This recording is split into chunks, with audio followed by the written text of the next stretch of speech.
یہ کہانی حضرت غوث اعظم کے ایک عظیم روحانی واقعہ پر مبنی ہے۔ ایک غریب جلیبی فروش، ایک میٹھا امتحان اور ایک ایسا سبق جس نے بغداد کی گلیوں کو ایمان سے بھر دیا۔ بغداد کی صبح اور خوشبو سے بھری گلیاں۔ بغداد شریف کا شہر اس زمانے میں علم اور روحانیت کا مرکز تھا۔ مدارس سے قرآن کی صدائیں آتی تھیں، بازاروں میں ایمان کی خوشبو تھی اور ہر طرف درویشوں کی نرم دعائیں گونجتی تھیں۔ اسی شہر کے ایک کونے میں ایک چھوٹی سی دکان تھی، سعید جلیبی والا کی۔ سعید ایک محنتی مگر غریب انسان تھا۔ دن رات پسینے میں شرابور ہو کر لوگوں کو میٹھی جلیبیاں کھلاتا، مگر دل میں ایک کڑوا پن تھا۔ وہ اکثر آسمان کی طرف دیکھ کر کہتا، یا اللہ، سب کے نصیب میں برکت ہے، میرے حصے میں بس دھواں کیوں؟ مٹھائی کا میلہ، مگر دل خالی۔ ایک دن بغداد میں میلاد النبی کی تقریب تھی۔ پورے شہر میں چراغاں تھا، لوگ مٹھائیاں بانٹ رہے تھے اور ہر دکان پر خوشی کا سما تھا۔ سعید نے بھی سوچا کہ آج وہ سب سے اچھی جلیبیاں بنائے گا تاکہ زیادہ کمائی ہو۔ چینی کا شیرہ تیار تھا، تیل کھول رہا تھا اور جلیبیوں کی خوشبو پوری گلی میں پھیل گئی۔ لوگ رکھنے لگے، بچے دوڑ کر بولے، امی، جلیبی، جلیبی۔ دن ڈھلا تو دکان خالی، پیسے کی تھیلی بھری، مگر دل میں اب بھی خلا تھا۔ پیسہ تو آیا، سکون نہیں آیا۔ کیوں وہ رات جب قسمت نے دروازہ کھٹکھٹایا، رات کے پچھلے پہر جب سب دکانیں بند ہو چکی تھیں، دروازے پر ہلکی سی دستک ہوئی۔ سعید نے دروازہ کھولا۔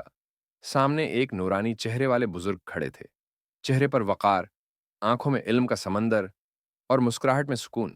بزرگ نے نرمی سے کہا، بیٹے، کچھ جلیبیاں بچی ہیں، بھوکا ہوں، 3 دن سے کچھ نہیں کھایا۔ سعید نے کہا، بابا جی، دن بھر محنت کی ہے، سب بک گئی ہیں، بس یہ چند ٹکڑے بچے ہیں، وہ بھی باسی ہیں۔ بزرگ مسکرائے، تو کیا باسی رزق میں بھی برکت نہیں ہوتی؟ سعید نے جھجکتے ہوئے جلیبیاں دے دیں۔ بزرگ نے دعا دی، اللہ تیرا ہاتھ میٹھا کرے اور تیرا دل پاک کرے۔ اگلی صبح جب سعید نے جلیبیاں بنانی شروع کیں تو ایک عجیب بات ہوئی۔ جو ہی اس نے آٹا شیرے میں ڈالا، خوشبو پورے محلے میں پھیل گئی۔ جلیبیاں پہلے سے زیادہ چمکدار، خوش ذائقہ اور نرم تھیں۔ لوگ جوک در جوک آنے لگے۔ ایک گاہک نے کہا، بھائی، یہ جلیبی نہیں، جنت کا ذائقہ ہے۔ دن ڈھلنے تک دکان پر رش اتنا بڑھا کہ پولیس کو آنا پڑا۔ سب حیران تھے، سعید کی جلیبی میں آخر کیا راز ہے؟ شام کے وقت ایک مرید آیا اور بولا، حضرت شیخ عبد القادر جیلانی نے تمہیں بلایا ہے۔ سعید کا دل دھڑکنے لگا، مجھے؟ ایسے بزرگ؟ آخر کیوں؟ جب وہ خانقاہ پہنچا تو فضا معطر تھی، ذکر کی آواز گونج رہی تھی اور سینکڑوں مرید بیٹھے تھے۔ درمیان میں نور سے منور چہرے والے حضرت غوث اعظم تشریف فرما تھے۔ سعید نے ادب سے سلام کیا۔ حضرت نے مسکرا کر فرمایا، بیٹے، کل رات تم نے ایک فقیر کو باسی جلیبیاں دیں تھیں، یاد ہے؟ سعید کے چہرے کا رنگ اڑ گیا۔ جی حضور، مگر آپ کو کیسے معلوم؟ حضرت نے فرمایا، وہ فقیر میں تھا سعید۔ سعید کے آنسو بہنے لگے۔ یا شیخ، مجھے معاف کر دیجئے، میں نے باسی جلیبی دی، یہ میری گستاخی تھی۔ حضرت نے فرمایا، بیٹے، تو نے اپنی نیت سے دی تھی، اللہ نے تیری نیت دیکھی، نہ کہ تیری جلیبی کی حالت، تب ہی تیرے ہاتھ میں برکت ڈال دی گئی۔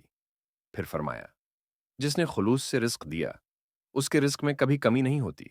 حضرت غوث اعظم نے فرمایا، سعید، یاد رکھ، جلیبی کی مٹھاس چینی سے نہیں، نیت سے آتی ہے۔ جو اپنے دل کو پاک کر لے، اس کے ہاتھ سے نکلا ہوا ہر لقمہ عبادت بن جاتا ہے۔ اس دن سے سعید کا حال بدل گیا۔ وہ اب جلیبی نہیں بناتا تھا، صدقہ بانٹتا تھا۔ لوگ آتے، جلیبی لیتے اور اس کے چہرے پر روشنی دیکھتے۔ محلے کے عالم بولتے، یہ وہی جلیبی والا ہے، اس کے چہرے پر نور کہاں سے آ گیا؟ کوئی نہیں جانتا تھا کہ اس نے شیخ عبد القادر جیلانی کے ہاتھ سے برکت پائی تھی۔ ایک جملہ جو تقدیر بدل گیا مہینوں بعد۔ سعید نے خانقاہ کے باہر ایک تختی لگائی، یہ جلیبیاں غوث اعظم کی دعا سے میٹھی ہیں، جو نیت صاف رکھے اس کے رزق میں بھی یہی مٹھاس آئے گی۔ لوگ آتے، جلیبی کھاتے اور دلوں میں سکون پاتے۔ یہ دکان بغداد کی روحانی مٹھائی کے نام سے مشہور ہو گئی۔ جب شہرت آزمائش بن گئی، دن گزرتے گئے۔ سعید جلیبی والا اب پورے بغداد میں مشہور ہو چکا تھا۔ لوگ دور دراز سے آتے، اس کی جلیبیاں کھاتے، دعائیں دیتے اور حیران رہ جاتے کہ ایک عام انسان کی جلیبیوں میں یہ نور کہاں سے آیا؟ یہ وہی سعید تھا جو کبھی غربت سے تنگ آ کر آسمان سے شکوا کرتا تھا۔ اب اس کی دکان کے باہر ہر روز لمبی قطار لگتی۔ لوگ کہتے، یہ دکان نہیں، کرامت کی جگہ ہے۔ لیکن آہستہ آہستہ شہرت کے ساتھ غرور بھی آنے لگا۔ سعید اب کم بات کرتا، کبھی کبھار غریبوں کو ٹال دیتا، اور دل میں ایک سرگوشی بڑھنے لگی۔ میں ہی تو وہ ہوں جس کی جلیبی سے لوگ شفا پاتے ہیں۔ یہ غرور ہی اس کے ایمان کا پہلا زہر تھا۔ ایک دن دوپہر کے وقت ایک غریب مسافر آیا، کپڑے پھٹے ہوئے، چہرہ گرد سے اٹا ہوا، آنکھوں میں بھوک کی لکیر۔ مسافر نے کہا، بیٹے، ایک جلیبی دے دو، 3 دن سے بھوکا ہوں۔ سعید نے پیچھے مڑ کر دیکھا، دکان پر رش تھا، امیر لوگ کھڑے تھے۔ دل میں سوچا، یہ غریب اگر سامنے بیٹھا رہا تو گاہک بھاگ جائیں گے۔ اس نے کہا، بابا جی، ابھی وقت نہیں ہے، بعد میں آنا۔ مسافر خاموشی سے پیچھے ہٹا اور دھیرے سے بولا، بیٹا، جو جلیبی کل باسی تھی اس میں بھی برکت تھی، آج دل باسی ہو گیا ہے۔ یہ کہہ کر وہ چل دیا۔ وہی چہرہ، مگر پہچان نہ پایا۔ شام کو سعید نے دکان بند کی، مگر دل میں عجیب بے چینی تھی۔ رات کو خواب آیا، وہی بزرگ جنہیں اس نے باسی جلیبی دی تھی اب سامنے کھڑے تھے، مگر چہرہ اداس تھا۔ فرمایا، سعید، کل تمہارے ہاتھ میں برکت تھی، آج تمہارے دل میں قبر ہے۔ یاد رکھ، اللہ اس دل میں نور نہیں ڈالتا جس میں خود پسندی ہو۔ سعید گھبرا کر اٹھا، پسینہ پسینہ۔ یا اللہ، میں نے کیا کھو دیا؟ برکت کا زوال اگلے دن جب اس نے جلیبیاں بنائیں، نہ خوشبو تھی، نہ ذائقہ، نہ وہ نور۔ لوگ ایک ایک کر کے چلے گئے۔ ایک گاہک بولا، بھائی، جلیبی تو وہی ہے، مگر ذائقہ کہاں گیا؟ دوسرا بولا، شاید تمہارا دل بدل گیا ہے۔ سعید کا دل ٹوٹ گیا۔ دکان خالی، تیل ٹھنڈا، شیرہ باسی۔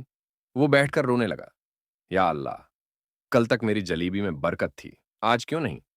کیا میرا ہاتھ ناپاک ہو؟ غوث اعظم کی حاضری اسی اثنا میں دروازے پر دستک ہوئی۔ سعید نے دروازہ کھولا۔ سامنے حضرت غوث اعظم کھڑے تھے، نور سے چمکتا چہرہ، چشم کرم میں سکون کا سمندر۔ سعید روتا ہوا ان کے قدموں میں گر گیا، یا شیخ، میں نے غرور کیا، معاف کر دیجئے، میرا دل سخت ہو گیا، برکت چلی گئی۔ حضرت نے نرمی سے اس کے سر پر ہاتھ رکھا اور فرمایا، بیٹے، اللہ نے تمہیں آزمایا۔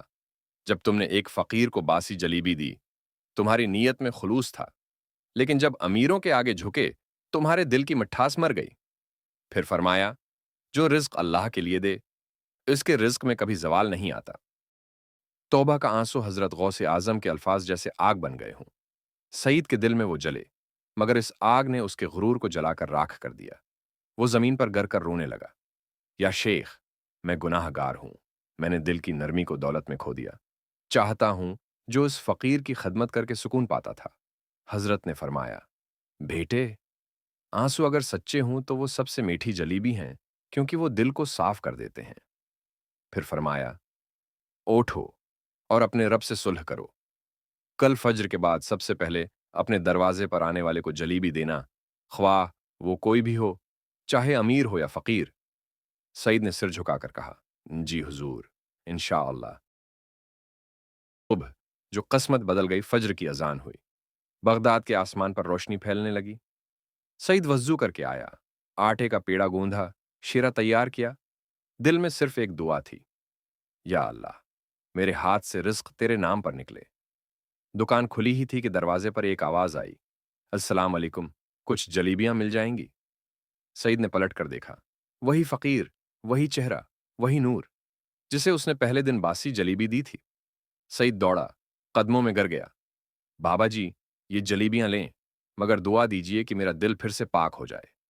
فقیر مسکرائے اور بولے، بیٹے، تمہارا دل پاک ہو چکا ہے، کیونکہ تم نے اللہ کے بندے کو اللہ کے لیے یاد کیا ہے۔ جلیبی کا نیک ٹکڑا منہ میں رکھا اور آسمان کی طرف دیکھا۔ پھر بولے، اب اس مٹھاس میں وہی نور ہے جو ایمان میں ہوتا ہے۔ یہ کہہ کر وہ فقیر غائب ہو گئے۔ لوگ حیران، سعید کے چہرے پر نور، دکان میں خوشبو اور جلیبیوں میں ایسی چمک کے دیکھنے والا دم بخود رہ جاتا۔ سعید کو سمجھ آ گیا، وہ فقیر کوئی عام انسان نہیں تھے، وہ حضرت غوث اعظم ہی تھے، جو اسے آخری بار آزمانے آئے تھے۔ فیض کا دریا اس دن کے بعد سعید کی دکان صرف دکان نہیں رہی، وہ فیض کی جگہ بن گئی۔ غریب آتے، مفت جلیبیاں کھاتے، اور سعید کہتا، یہ رزق میرے ہاتھ سے نہیں،